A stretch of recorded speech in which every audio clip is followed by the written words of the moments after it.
Le premesse non regalavano nulla di buono per Busto Arsizio, che contro una Brescia sulle ali dell'entusiasmo deve affidarsi a un sestetto completamente rivisitato. Alessia Gennari, capitana delle farfalle, schierata nell'inedito ruolo di libero, con Maria Luisa Cumino in palleggio. Pesano infatti i problemi fisici di Alessia Orro, esclusa inizialmente per un risentimento muscolare, Wang Simin, ferma ai box per una dermatite, e Giulia Leonardi, la farfalla tigre, fuori causa dopo essersi rotta il mignolo della mano sinistra.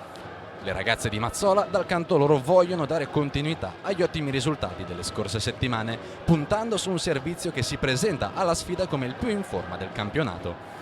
Alla fine, raggiunte le 2 ore di battaglia, sarà la Unity Work a spuntarla, ma non dopo aver venduto cara la pelle. Il primo parziale di Brescia è di altissimo livello, con le bustocche che faticano a trovare la quadratura del cerchio anche a causa di un sestetto decisamente sperimentale. Le ragazze di Mazzola ne approfittano riuscendo a tenersi avanti fino al vantaggio massimo firmato 22-18. Le farfalle, trascinate da una Karsta Low da 19 punti totali, riescono a ricucire lo strappo, anche se a spuntarla in definitiva saranno le leonesse di Brescia, che si aggiudicano il parziale 30-28. È un set che entusiasma i 2300 spettatori presenti al Palaya Mamai, giocato a 1000 per intensità, potenza e attenzione. Saranno questi 3 fattori a mancare nei parziali successivi, a cominciare dal secondo set che vede la lenta risalita della Wiba. Brescia perde efficienza al servizio e in ricezione, mentre il gioco di Busto Arsizio cambia grazie all'ingresso di una incerottata Alessia Orro. 25-21 è il punteggio del parziale in favore delle biancorosse. Brescia si perde d'animo, mentre palla dopo palla la Unity Work sembra essere sempre più a suo agio.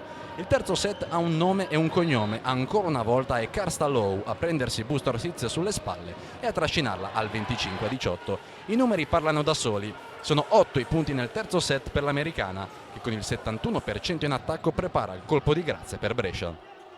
Questo arriva nel set finale, il quarto, che con il 25-16 regala alla Wiba 3 punti d'oro, considerata l'emergenza infortuni di inizio partita.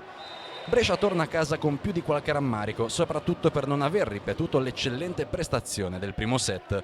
Ora per la Millennium c'è l'ostacolo cuneo da superare, mentre Busto Arsizio si gode il momento positivo prima della sfida contro le campionesse d'Europa in carica di Novara.